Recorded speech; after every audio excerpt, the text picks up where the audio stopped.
CEAP, Centro Espírita Altivo Panfiro. Uma casa de amor. Bom dia aos amigos aqui presentes. Bom dia a todos que nos acompanham de casa. Hoje nós vamos iniciar o capítulo 13, que a vossa mão esquerda não saiba o que dá à direita. Nós vamos usar como página de abertura o primeiro parágrafo do item 3. Tá? Então é capítulo 13, item 3. É Kardec nos falando. E ele diz assim: fazer o bem sem ostentação é um grande mérito. Esconder a mão que dá é ainda mais meritório. É um indício incontestável de uma grande superioridade moral, porque para ver as coisas de uma forma mais elevada que o homem, é preciso não considerar a vida presente e identificar-se com a vida futura. É preciso, em uma palavra, colocar-se acima da humanidade para renunciar à satisfação que o testemunho dos homens proporciona e esperar a aprovação de Deus.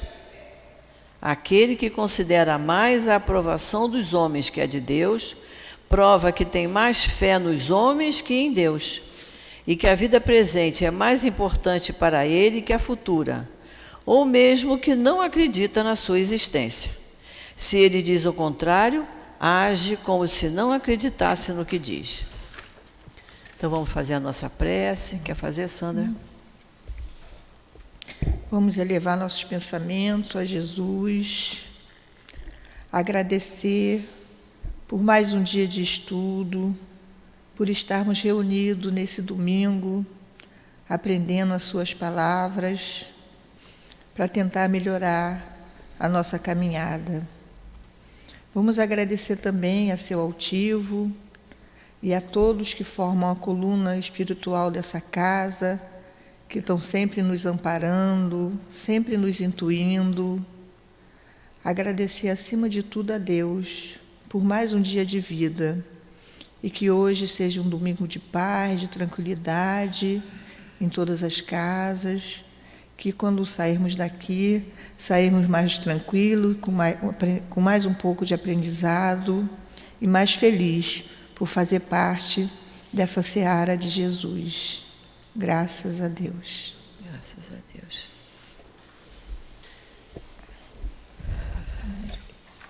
Então, vamos lá.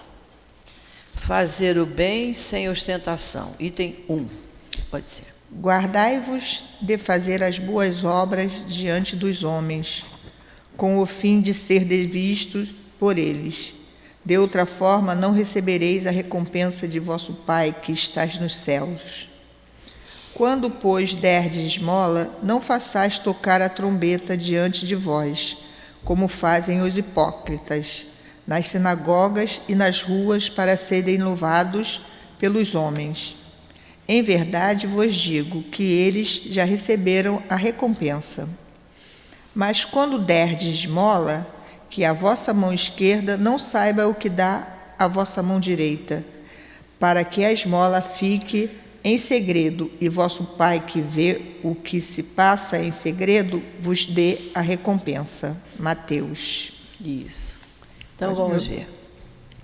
Quando nós lemos aqui o item 3, já falamos alguma coisa sobre isso, né? Uhum. Então ele diz aqui que não dê, guardai de fazer as boas obras diante dos homens. Quer dizer, para não mostrar que está fazendo, né? Com o fim de ser visto por eles. De outra forma, não recebereis a recompensa de vosso Pai que está nos céus. Porque Deus quer que a gente faça a coisa em segredo, em particular, com modesta, né? Quando, pois, derdes esmola, não façais tocar a trombeta diante de vós. Dar com orgulho, né? Com vaidade, né? Dizendo, olha o que eu estou te dando, olha o que você vai fazer com isso. Né? É a preocupação, que finalidade a pessoa vai dar com aquilo que a gente está dando. Deu, esqueceu. O que ele vai fazer, certo ou errado, é responsabilidade dele. Você fez a sua parte, você ajudou. Aí ele diz aqui, como fazem os hipócritas nas sinagogas. Sinagoga era o lugar onde os israelitas faziam suas orações, né? E nas ruas para serem louvados pelos homens. A gente hoje não vê tanto isso, mas não sei se por aqui é que a gente não vê. Eu não sei se indo muito lá para cima, para os subúrbios, a gente vê.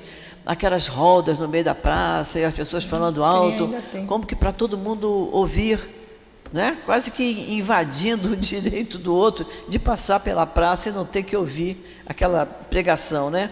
Isso é uma forma de exibir, diferente daqui que estamos dentro das nossas paredes. Quem quiser entrar, seja bem-vindo. Mas não temos que botar um alto-falante que vai falar lá na rua, não é isso? Aí ele diz que, em verdade, vos digo que já receberam a recompensa, porque quando você dá e faz aquele alarde, a pessoa humildemente agradece, né? Então é o agradecimento dos homens, é a recompensa recebida dos homens e não de Deus, porque você fez mostrando. Mas quando derdes esmola, que a vossa mão esquerda não dá o que saiba a direita. É aquele negócio, é a gente botar a nossa oferenda naquela caixa que está ali na entrada e ver se tem alguém vendo, né? Opa, viram que eu botei uma bolsinha ali. É botar ali, embora abrir aquela caixa discretamente, é difícil, porque aquela tampa pesa aqui, não é brincadeira. É difícil. Ontem eu e o Jorge tivemos que levantar a tampa porque ele sozinho não aguentou. Mas isso é uma brincadeira. Mas é botar ali, quando a gente tem aula lá em cima, a gente nem vem até aqui, a gente deixa lá dos fundos. Não tem que mostrar o que está dando, porque aí Deus está vendo, e o importante é que Ele veja que nós estamos dando alguma coisa de nós, de boa vontade, né? Aí ele diz, para que a esmola fique em segredo, e vosso Pai que vê o que se passa em segredo, Ele vos dê a recompensa. Em segredo quer dizer discretamente. Eu lembro até há muitos anos, mas há muitos anos mesmo, tinha uma senhora que varria a obra social lá do Leon Denis. A gente chegava lá na terça-feira, ela já estava varrendo. Aí quando foi um dia, eu falei assim para ela, e hoje não estou vendo você com vassoura na mão, você não vai varrer? Ela disse, não, porque hoje o Saltivo não vem. Quer dizer, ela varria no dia que ele ia. Porque ele cobria ela de elogio. Esse chão está limpíssimo, está elogiando. Como ela soube que ele não ia? Não varreu. Mas ela não tinha noção disso, era uma pessoa que não tinha essa compreensão. Vamos ver o 2. Tendo Jesus descido do monte, uma grande multidão o seguiu. Ao mesmo tempo, um leproso aproximou-se dele e se prostrou, dizendo, Senhor, se quiseres, pode curar-me? Jesus... Ele afirmou, né? Ele não afirmou, perguntou, não. Se quiser, pode me curar. Ele não pergunta, não, né? É interessante isso aqui. Jesus, estendendo a mão, tocou e disse, eu quero, fica curado. E ao mesmo instante a lepra foi curada. Então Jesus lhe disse, não fales disso a ninguém, mas vai mostrar-te aos sacerdotes e oferece o dom prescrito por Moisés, a fim de que isso lhes sirva de testemunho da tua cura. Mateus. Vejam como Jesus respeitava a lei. Jesus respeitava a lei. Até comentei com vocês semana passada que quem quisesse pegar lá no Velho Testamento Levítico, do capítulo 13, 14. Então, eu tenho uma Bíblia católica e tenho uma Bíblia evangélica. A católica não entra muito em detalhe, não. Mas a evangélica leva páginas falando sobre doenças de pele, como é que era encarado naquela época. Então, não há dúvida para ele estudar a lepra. Então, se vocês tiverem tido tempo ou quiserem, porque é uma coisa incrível. A cor da mancha da pele, se está nascendo pelo branco, se está nascendo pelo escuro, tudo tem um motivo. Cada tonalidade se apareceu pelo branco, mais 7 dias em reclusão. Aí saiu pelo branco, nasceu preto, mais 7 dias. Eram muitos dias que a pessoa ficava reclusa, até a pele ficar de cor normal e o cabelo ficar normal. E isso tudo feito pelos sacerdotes. Então, era um sacrifício. Agora, vocês imaginem, Jesus tem que obedecer uma coisa dessa. Olha o sacrifício dele, né? Porque ele curou o leproso, mas ele diz aqui, não fales disto a ninguém, mas vai mostrar-te aos sacerdotes. E oferece o dom prescrito por Moisés. O dom não era um papel, era essa vigilância dos sacerdotes em cima daquela pessoa que teve a lepra. Porque eles queriam ter certeza se aquilo era lepra ou não era. A gente aparece uma mancha branca no corpo da gente, uma mancha escura, não quer dizer que seja lepra, mas naquela época não tinha meio de identificar. Então apareceu uma manchinha, eu ficava lá, recluso lá numa gruta lá qualquer, distante das pessoas, não podia se misturar com ninguém, quer dizer, morriam ali completamente abandonados, né? Abandonados. Aí veio Jesus e com esse amor enorme que ele tinha, e com a fé muito grande, ele curou. Mas ele diz, vai mostrar-te aos sacerdotes, a fim de que isso lhe sirva de testemunho da tua cura. Quer dizer, esse homem foi e certamente passou por aqueles períodos de testemunho, não é? Precisava que o sacerdote determinasse que hora, que momento ele poderia ser liberado, não é? Poderia sair daquilo. Mas ele estava curado, então ele saiu. Mas era um negócio, era de 7 em 7 dias, de 7 em 7 dias. Negócio na Bíblia tem páginas, não sei quantas páginas falando sobre isso. A cor da pele, a cor da mancha, a cor do cabelo que nascia, se nascia cabelo, se não nascia. Porque realmente, o que o sacerdote entendia daquilo? Era só no poder de observação, e mais nada, né? Mas Jesus respeitava isso, como respeitou em todos os momentos, né? Quando ele cura o cego, que ele pega a saliva, bota um pouquinho de areia e passa no olho, ele poderia colocar a mão no olho do cego e curar, mas ele respeitava os costumes da época. É por isso que muita gente hoje fura o dedo assim numa agulha, bota o dedo na boca, porque a saliva vai curar, não é? Trazendo desde aquela época. Então vamos refazer o item 3 para a gente dar uma analisada aqui. Fazer o bem sem ostentação é um grande mérito. Esconder a mão que dá é ainda mais meritório. É o indício incontestável de uma grande superioridade moral, porque, para ver as coisas de uma forma mais elevada que o comum, é preciso não considerar a vida presente e identificar-se com a vida futura. O que é isso quando ele diz não considerar a vida presente? Não é que a gente não considere, é não valorizar tanto, né? Tem pessoas que valorizam as coisas, tanto as coisas boas como as coisas ruins, né? Tem gente que dá um valor extraordinário e às vezes sofre por aquilo desnecessariamente, porque tudo nessa vida é passageiro. Hoje eu estou sofrendo com uma dor aqui, amanhã eu já não tenho essa dor, nem que eu tenha em outro lugar do corpo, mas aquela vai passar, não é? Então as pessoas que sofrem por causa de uma determinada coisa, criam um problemão, aí ele diz, não considerar a vida presente, ou seja, é valorizar na medida a vida presente, não exagerar o tamanho da coisa, não é?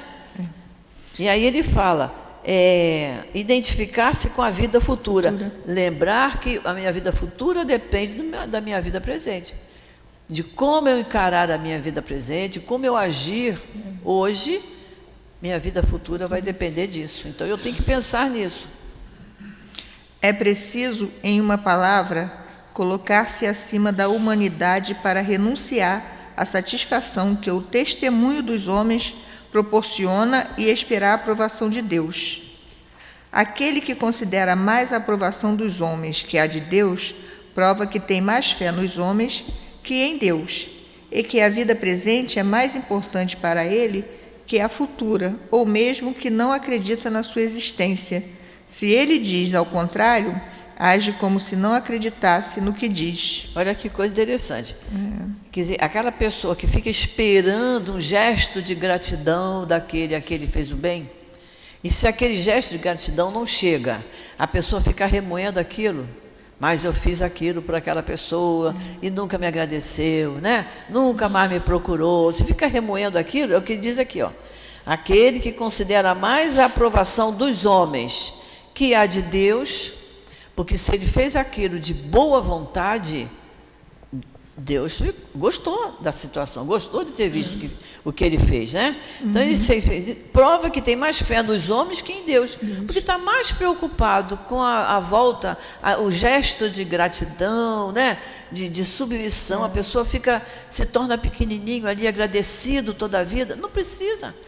Se na hora que você fizer isso, muito obrigado, já está bom demais. Se não fizer, eu sempre digo, gente, o que a gente faz de errado é responsabilidade nossa. Se você fez um bem a uma pessoa, ela pegou aquilo e foi embora, é problema dela.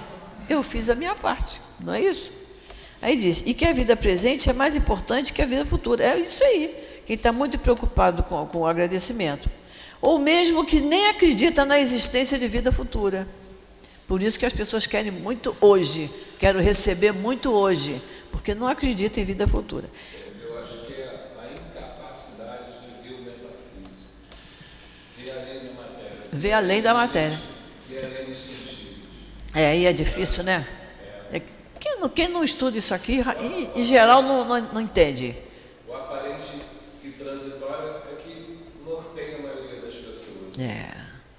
Então, eu prefiro viver a recompensa hoje do que a dúvida de não receber amanhã. Eu nem conheço o amanhã. Não sabe o amanhã. E aí é uma condição muito do ser carnal, né? Que vive esse presente, que vive essa ilusão. É isso mesmo. E é isso que ele fala aqui, ó. Se ele diz o contrário, age como se não acreditasse no que diz. É o cuidado que nós que somos espíritas, que levamos esse estudo a sério, a gente tem que falar o que passou pela mente, passou pelo coração. E tem que passar pelo sentimento. Eu não posso aqui dentro dessa casa dizer que faço e aconteço, e chega lá fora, eu ajo de maneira diferente. Mesmo que eu ainda esteja errada. Mesmo que eu ainda esteja errada, eu ainda não aprendi aquilo.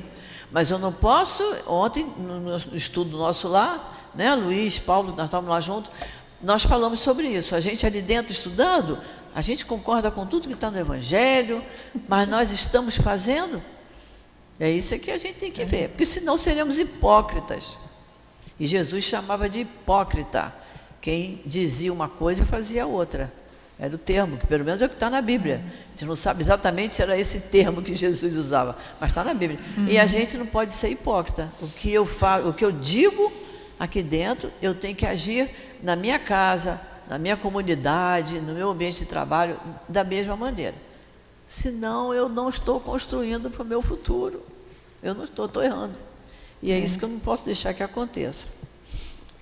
Quantos existem que só ajudam com a esperança de ver aquele que foi ajudado vá propagar o benefício recebido, que publicamente daria uma grande soma, mas ocultamente não daria uma única moeda. Olha essa primeira frase aqui que a Sandra leu. Quantos existem que só ajudam com a esperança de que aquele que foi ajudado... Eu conheci uma pessoa que já desencarnou há muito tempo. Ela diz assim, todos nós devemos ser amigo de um médico, de um advogado, de um dentista, porque na hora que precisar nós vamos chamar. Sabe? Mas com a maior naturalidade dizia isso. Sabe? Quer dizer, na hora que eu precisar, eu vou bater na porta dele e vou usar. Era muito importante que tivesse um título.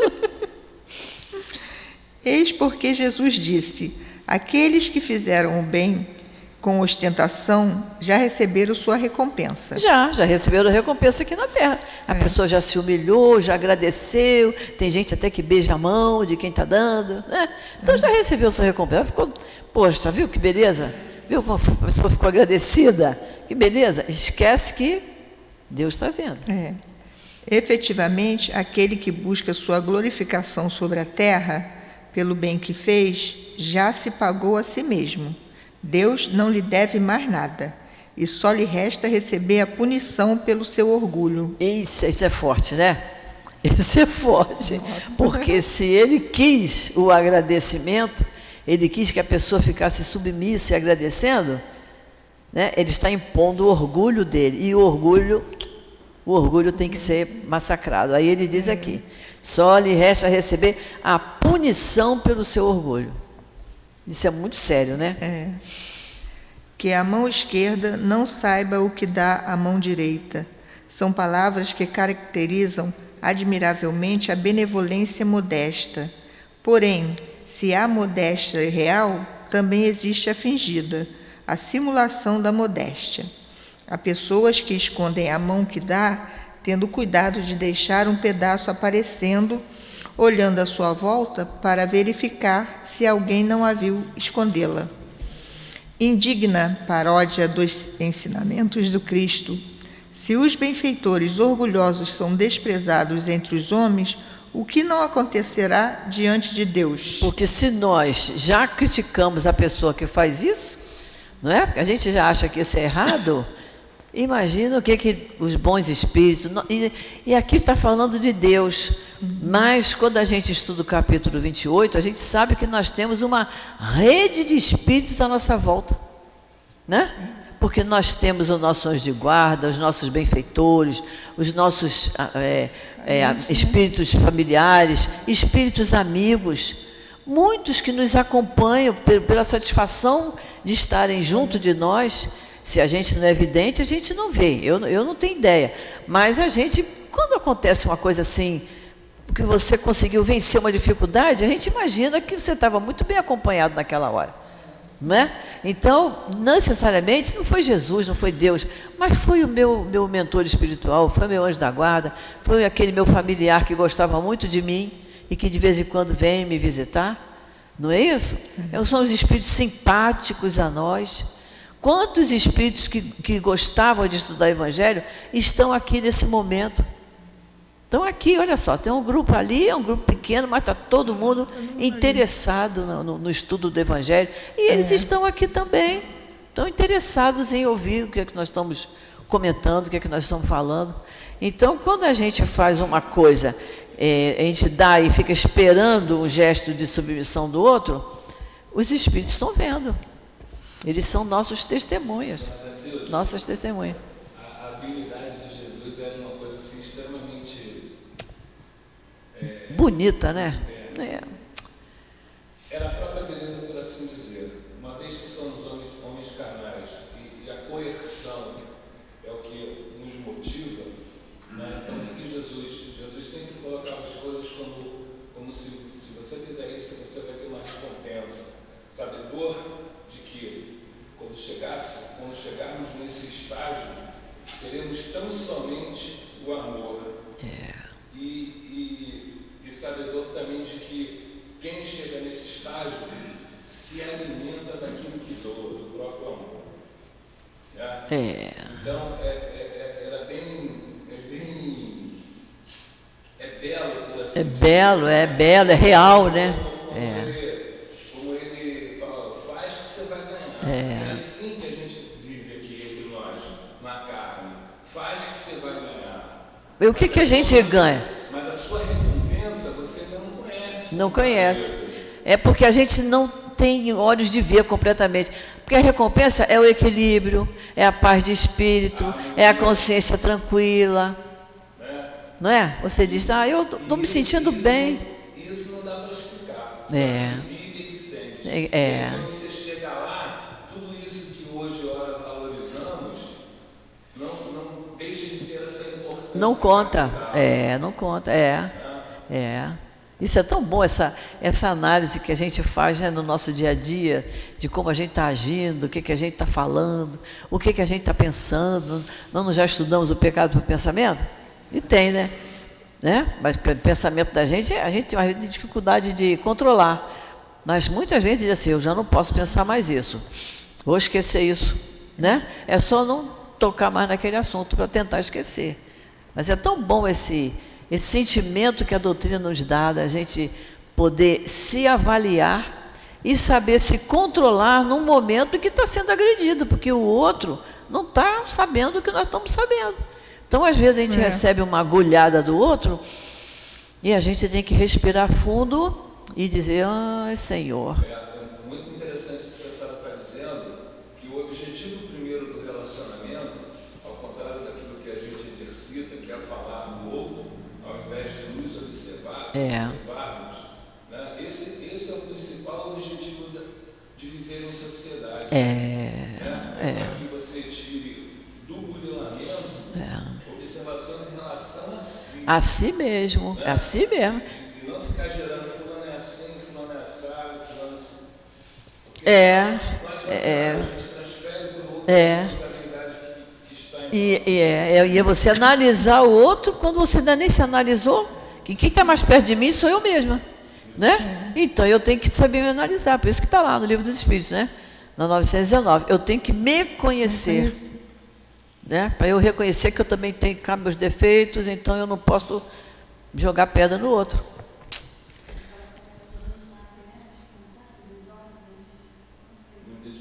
Olha, dá um microfone para ela. Não tem uma passagem, eu não sei muito. Eu não sei se está antes de olhar a entrada dos olhos do... Isso, que às vezes o outro tem um cisquinho e eu tenho uma trave, mas eu não enxergo o meu defeito que é grande e enxergo o defeitinho do outro. E é isso. É isso aí que é bom demais. Então vamos lá. Esses também já receberam sua recompensa na terra. Foram vistos, estão satisfeitos por terem sido vistos. É tudo o que terão. Tudo o que terão. Tudo que terão. Porque também não pensou que poderia ter um pouquinho mais se não tivesse agido daquela maneira, né? Qual será, então, a recompensa daquele que faz seus benefícios pesarem sobre os beneficiados? Quem impõe a eles, de alguma forma, testemunhos de reconhecimento, que os faz sentir sua posição, engrandecendo o preço dos sacrifícios que faz por eles. Olha, quantos pais fazem isso com os filhos, né? Muito. Quantas noites passei acordado com você? Né? Quantas vezes deixei de comer um doce para dar para você? E o que pai e mãe tem que fazer? Isso mesmo. Não é? Não botou o filho no mundo? Toda a responsabilidade é dele, é do pai e da mãe. Então não tem que dizer isso para o filho, que quantas noites eu passei, quanto tempo eu gastei estudando com você, para você ter alguma coisa na vida. Cumpriu com o dever dele. Só que falando isso, diminui a qualidade das boas ações dele. Impressionante, né? Para essa pessoa não há nem mesmo a recompensa terrestre, porque ela é privada da doce satisfação de ouvir abençoar o seu nome, e isso já é um primeiro castigo para o seu orgulho. Não tem nada de mais triste do que um pai ou uma mãe dizer isso para o filho e dizer, fez porque quis, eu não sabia nem falar, eu não pedi a você para ficar acordado, você ficou porque você quis. E é assim mesmo não é? que responde. Não é? É assim mesmo que responde. Não é? Né? Fez porque quis. Fez porque quis. Ainda fala assim, ainda diz pior, eu não pedi para nascer. Não é? Aí a mãe vai dizer o quê? Filho ingrato, filho ingrato. Não reconhece, hein? As espíritas dizem, né? Pediu ajoelhado. Pediu sim. Pediu sim.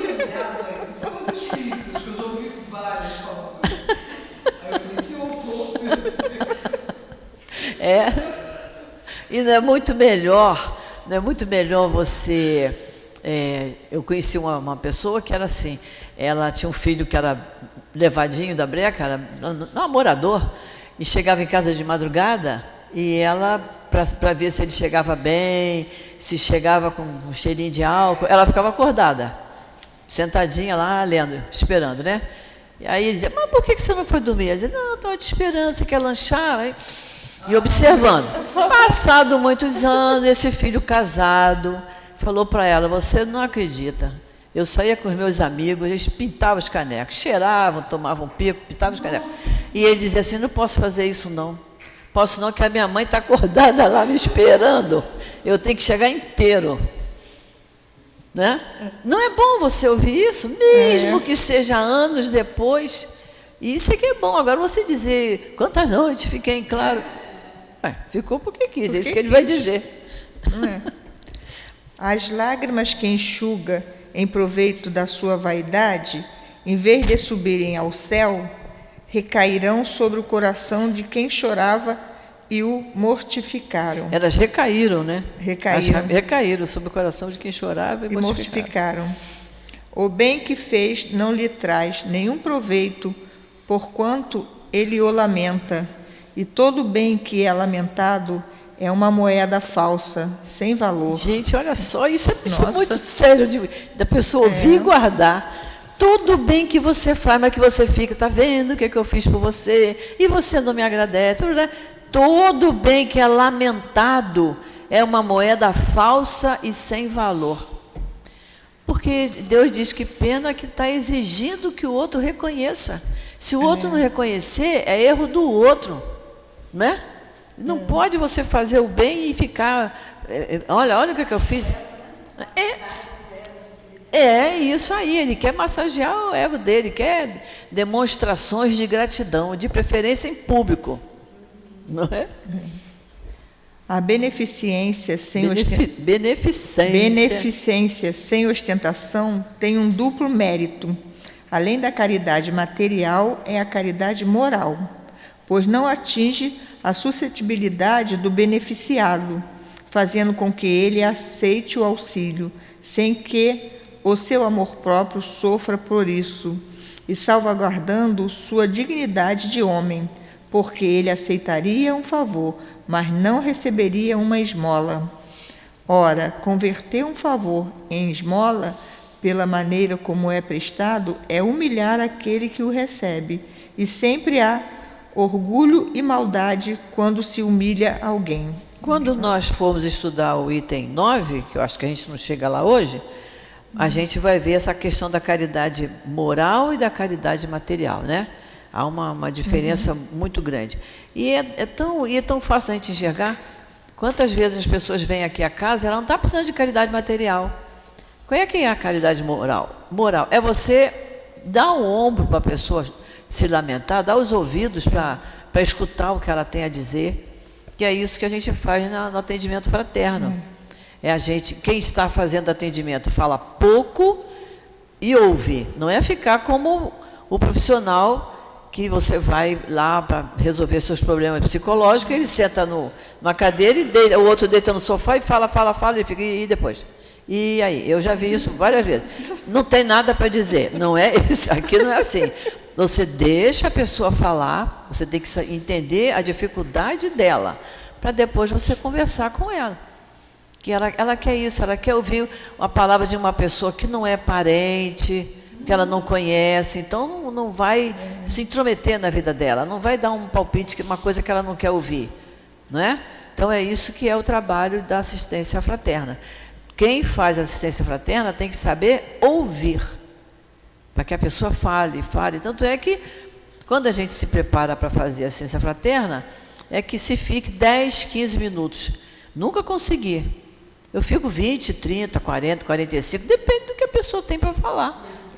Se é a única pessoa que ela está dispondo ali para ela falar, como é que eu posso dizer? Com 10 minutos nós vamos acabar. Acabou. Não é consulta paga? Acabou o seu tempo. Porque não pode fazer isso. Então, é isso, a pessoa fala, ela diz a dificuldade dela, e fala, e às vezes chora, e a gente abraça, porque ela tem... Precisava só disso, né? Ela precisa disso, é isso que ela está querendo. Ainda fala que o coração está cheio, né? Exatamente, ela quer desabafar. E se ela for desabafar com o parente conhece ela e o motivo da queixa, né? A outra pessoa. Se for falar com o médico, vai pagar a consulta. Não é isso? E em geral fica sentado lá, pode falar. E é difícil, né? Às vezes um terapeuta ainda tem um aconselhamento melhor, mas se vai na outra linha da medicina, a verdade é essa, que às vezes a pessoa fala, está na sua hora, pode ir, e aí não resolveu. Não é que aqui a gente vai resolver, mas a pessoa desabafa. Ela desabafa, ela quer falar. Então é isso. Desculpa, essa posição é muito boa realmente, assim, as pessoas confundem cada espírita, né? E o sexo, a obsessão do Filomeno Miranda, pelo Divaldo, ele fala que a função dessa pessoa não é resolver o problema de quem Não. É de acordo com a doutrina espírita, direcionar. Só. Exatamente, está na vontade dele. Porque a gente até diz assim, mas você gosta da doutrina, você tem vindo a casa? Tem gente que nunca veio, está vindo pela primeira vez. Tem gente que diz, não, eu tenho vindo sábado, eu tenho vindo quarta-feira. Então, vem mais uma vez, vamos estudar um pouquinho. Olha, se você for estudar o Livro dos Espíritos, a gente vai ver uma porção de coisa disso que você está falando. Vamos devagarzinho, a gente não resolve isso de uma hora para outra. Você vai fazer um curso aqui que vai levar 2 anos, mas não faz mal. Você vai aos pouquinhos, aos pouquinhos, aos pouquinhos. E você gosta de criança? Tem trabalho com criança. Você gosta de adolescente? Tem trabalho com adolescente. Você gosta de ajudar em alguma coisa? Porque a gente aqui faz bolo, né? Tem reunião, o pessoal sai, vai comer o bolinho lá depois da aula. Tem bolo, tem cafezinho, a gente pode fazer. Tanta gente que chega aqui, como a nossa companheira Úrsula, que não está aqui hoje, ela chegou aqui, está lá na cozinha, se chega aqui qualquer hora da semana, ela está lá de touquinha, de avental, trabalhando, e ela diz, consegui me aliviar das minhas preocupações, porque está fazendo uma outra coisa diferente na vida dela, não é? Dona Gracilde, eu tenho uma coisa muito interessante por experiência, que o ato de você desabafar traz à tona muitas vezes algo que você não tem consciência. E aí você fala, caramba, cara, eu não tinha percebido que eu vivo isso. Por isso que o ato de ouvir é extremamente importante. É importante. E o ouvir com respeito, como a gente conversou ontem, com respeito, sem nenhum julgamento, porque ser ético, ter empatia isso. É ouvir sem nenhum julgamento, sem nada. Com um objetivo único e exclusivo de amparo. De amparo. Se puder ajudar, ajuda. Né? Se pudermos ajudar, a gente ajuda.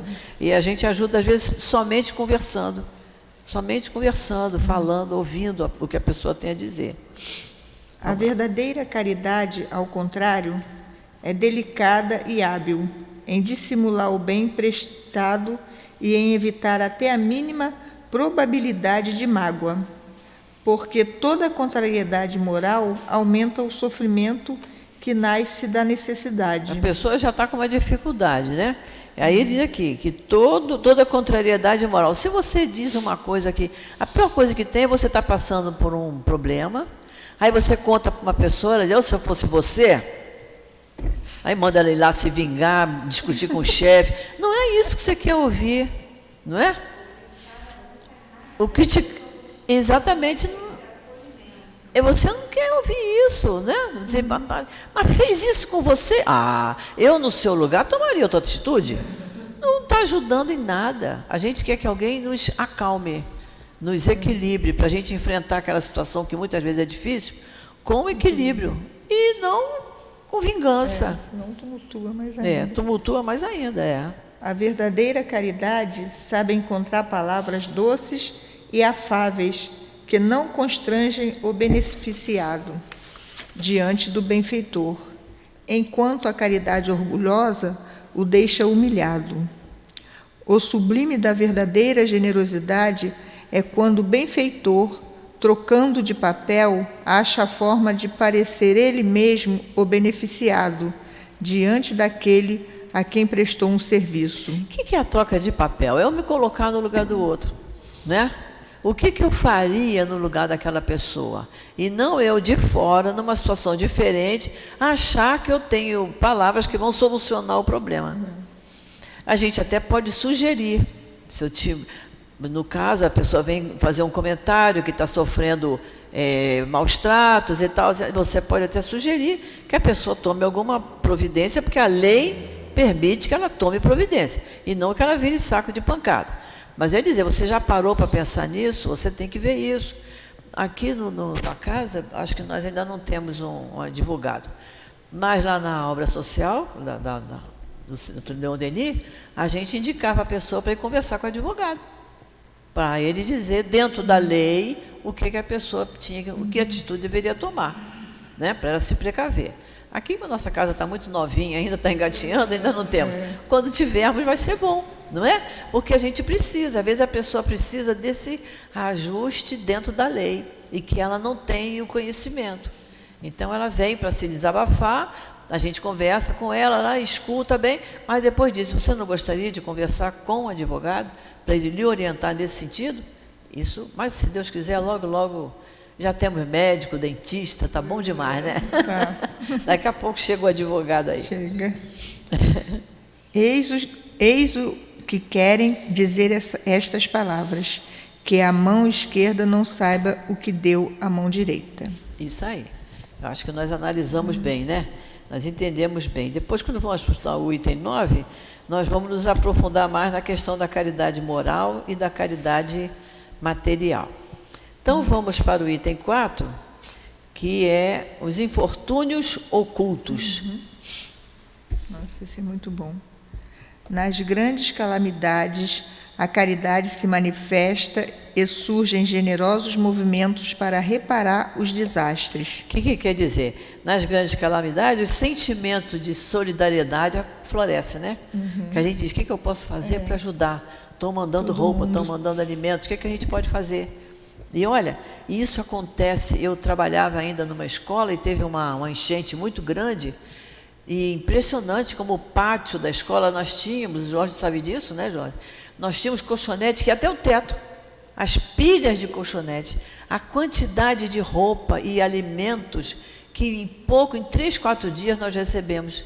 Porque nós ficamos com muitos desabrigados, então foi muito interessante como o povo se mexeu para ajudar a quem estava ali. É o que ele está dizendo. Nas grandes calamidades, a caridade se manifesta, porque é o sentimento de solidariedade, porque é uma lei divina, a lei de solidariedade. Então as pessoas estão seguindo essa lei divina, né?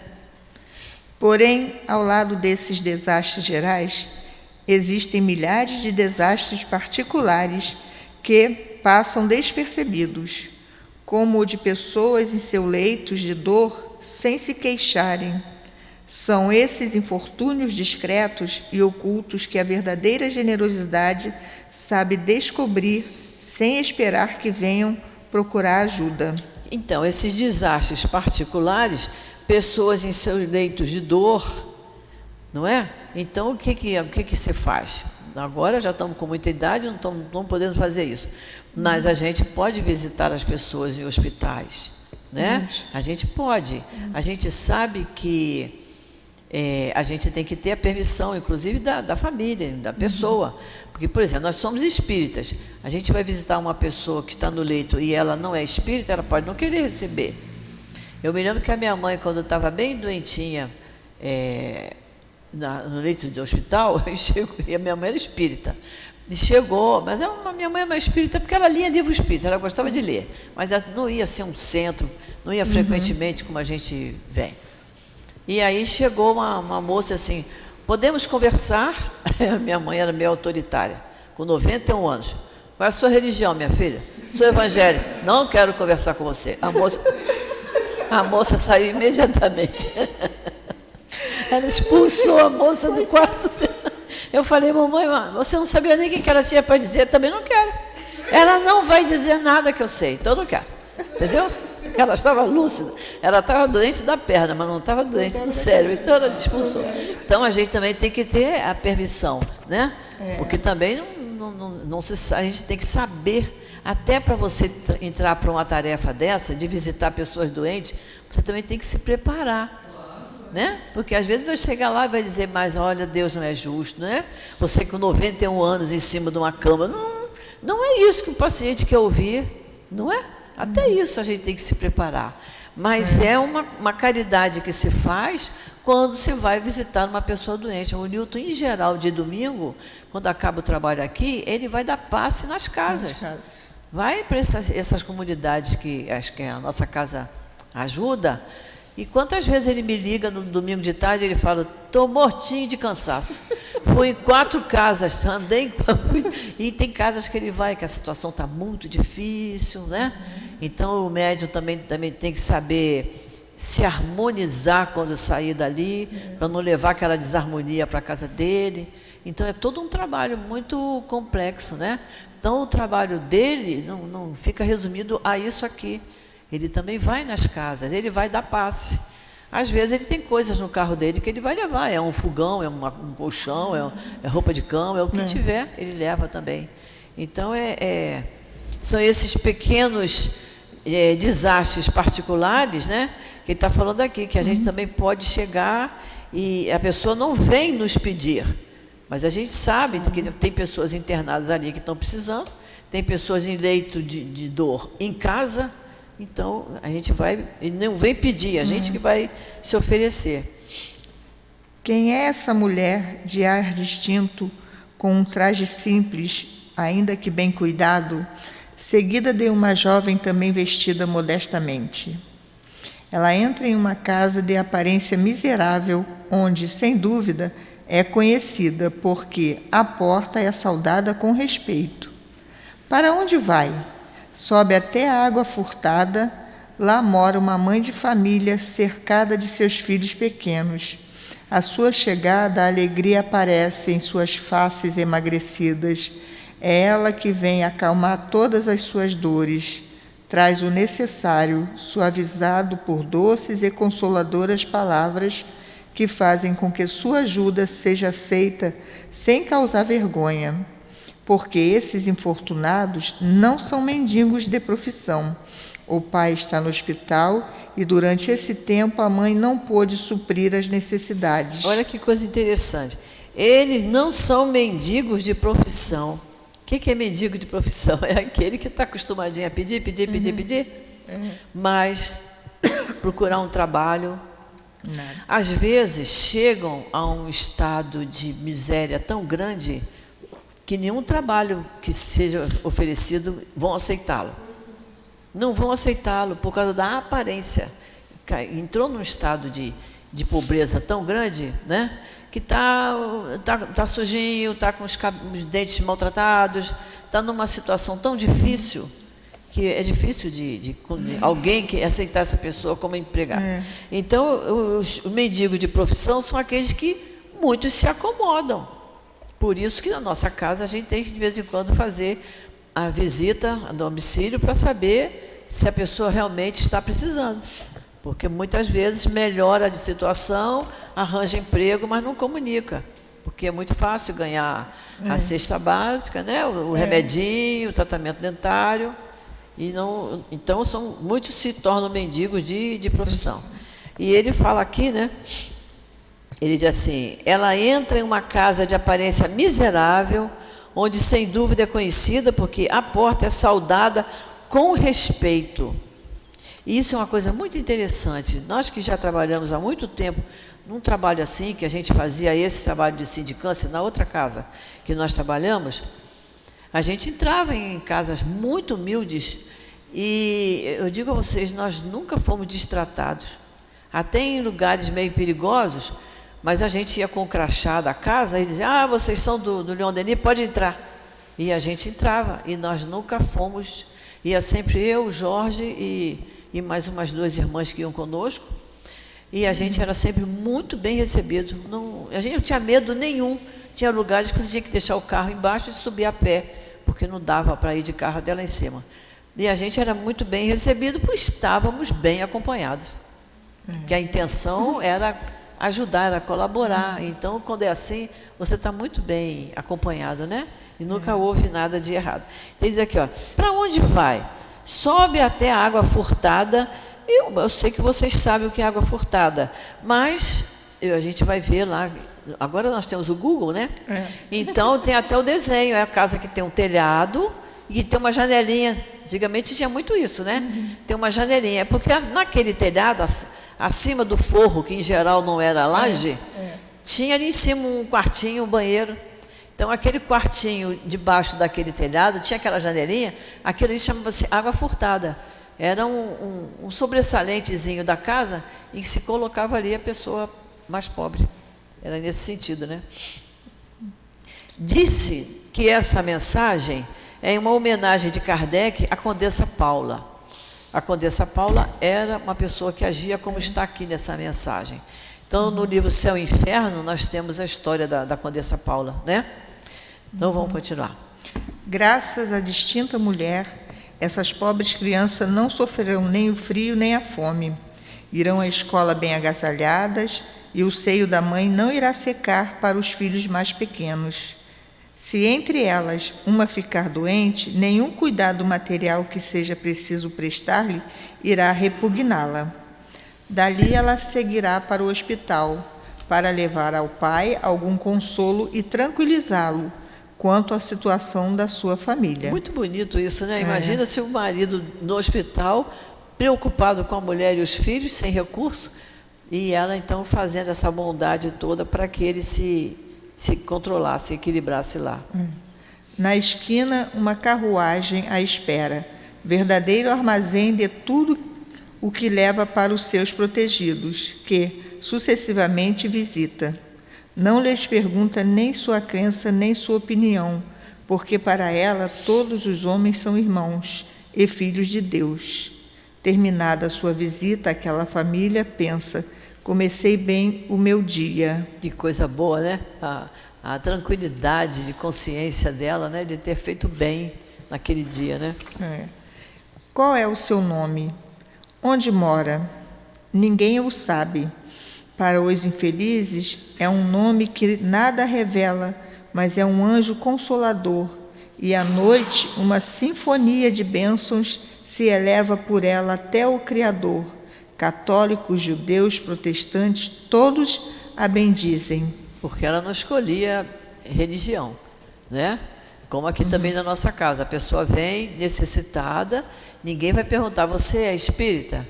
Porque se não for, não entra aqui. Não é isso. Não tem nada a ver uma coisa com a outra, né?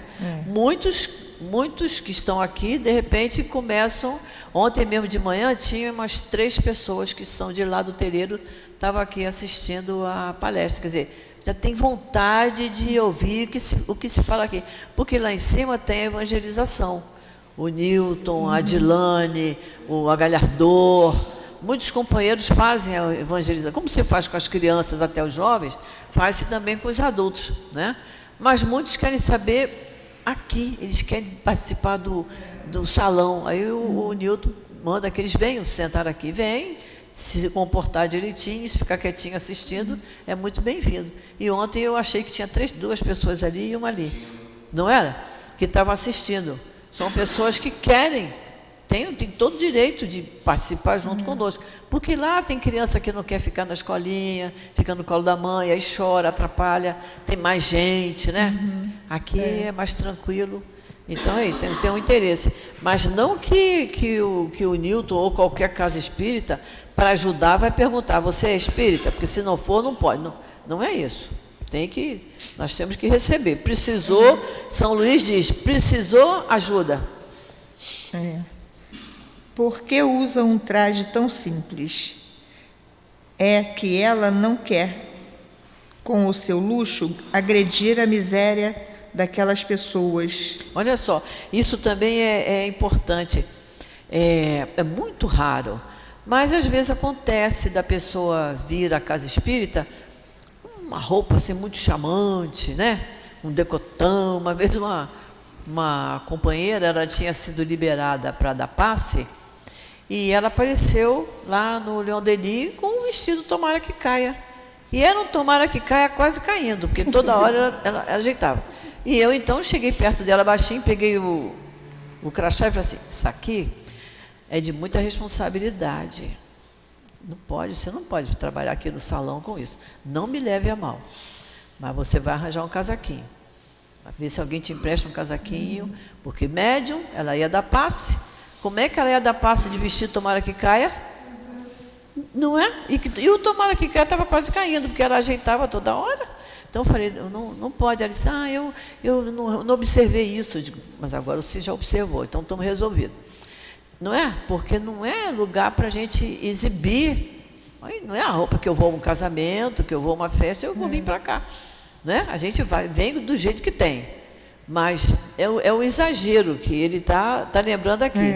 Não é uma roupa de luxo que eu tenho que trazer para cá. Por que trouxe a filha em sua companhia?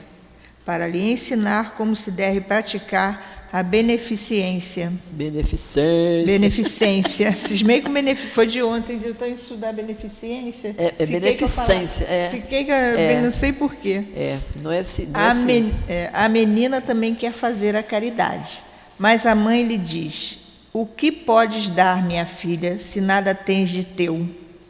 Se eu te entregar alguma coisa para que dê aos outros, qual será o seu mérito? Na verdade, eu é que farei a caridade, e tu terás o mérito. Isso não é justo. Quando vamos visitar os doentes, tu me ajudas a tratar deles. Ora, cuidar de alguém é dar alguma coisa. Isso não te parece suficiente? Nada é mais simples. Aprende a fazer obras úteis e poderás confeccionar roupas para essas criancinhas. Dessa forma darás algo vindo de ti. É assim que essa mãe verdadeiramente cristã prepara sua filha para a prática das virtudes ensinadas pelo Cristo. Ela é espírita? O que isso importa? O que importa, Nossa, né? É a gente passar valores para a criança, independente da religião. Eu sempre conto isso na minha turminha, porque o meu neto devia estar com uns 4 para 5 anos, e ele tinha uma porção de canetinha, aquelas canetinhas hidrocor que chama, eu acho, né? Antigamente era hidrocor. Então, mas ele tinha uma porção mesmo, uma caixa cheia de canetinha. Aí eu falei assim para ele, você não pode me dar umas canetinhas dessa para eu levar para minhas criancinhas lá da obra social? Aí ele, posso? Então pega lá para mim. Olha, ele veio com um saquinho cheio. Quando eu abri, nenhuma delas tinha ponta. Ué?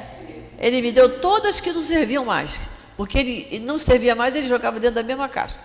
Aí eu falei assim para ele, você usa essa aqui? Aí ele, essa aqui? Usa, bota aqui no papel.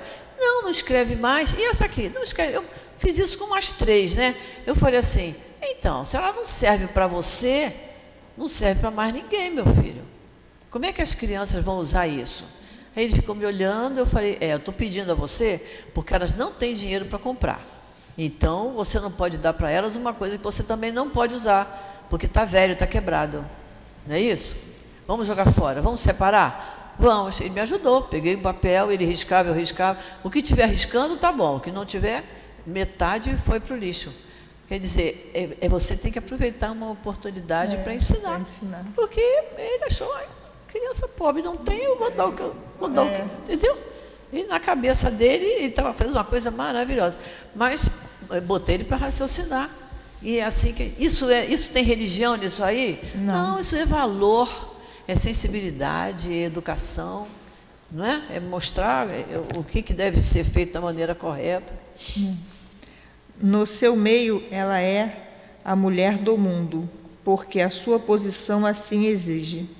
Mas ignora-se o que ela faz, porque ela não quer outra aprovação senão a de Deus e da sua consciência. No entanto, certo dia, uma circunstância imprevista conduziu-a até sua casa, uma das suas protegidas, que ali fora mostrar trabalhos manuais. Reconhecendo sua benfeitora, quis abençoá-la. Silêncio, pede-lhe a dama, não o digas a ninguém. Assim falava Jesus. Jesus pedia que se fizesse tudo em silêncio, né? Então a benfeitora reconheceu, mas ela não diga a ninguém, ela não queria que o trabalho dela fosse visto e elogiado, né? Muito. Por nós seres humanos. Olha, então fica para a semana que vem o óvulo da viúva, que eu gosto muito dessa passagem também, que é muito boa, né? Porque aqui eu vou tirar o Jorge da sala, que ele já está fazendo bagunça. Está fazendo bagunça, seu Jorge? Vai ter que tirar ele. E Guilherme? Guilherme manda ele para... Ainda não acabou a aula. Tá bem, Jorge? Olha só, essa passagem do óbolo da viúva é uma confirmação do que nós estamos estudando. Que aqui Jesus via como cada um colocava a sua oferenda. É bem interessante isso. Até isso ele fazia, né? Ele sentava para ver. Já pensou? Já pensou tudo que a gente fizer? Jesus está sentado em frente, vendo como a gente está fazendo? Que responsável. Façamos tudo para não ter mais vergonha. Não é para não virar vergonha. Mas é isso aí. Gente, terminamos a nossa aula, está na nossa hora. Vamos fazer a nossa prece para nós encerrarmos.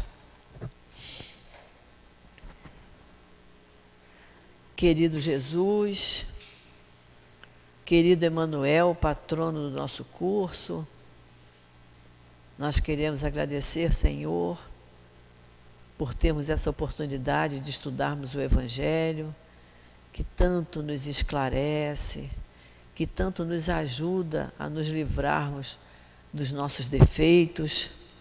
E te pedimos, Senhor, que possamos sempre ser intuídos a seguirmos os teus ensinamentos, a estarmos atentos nos teus ensinamentos.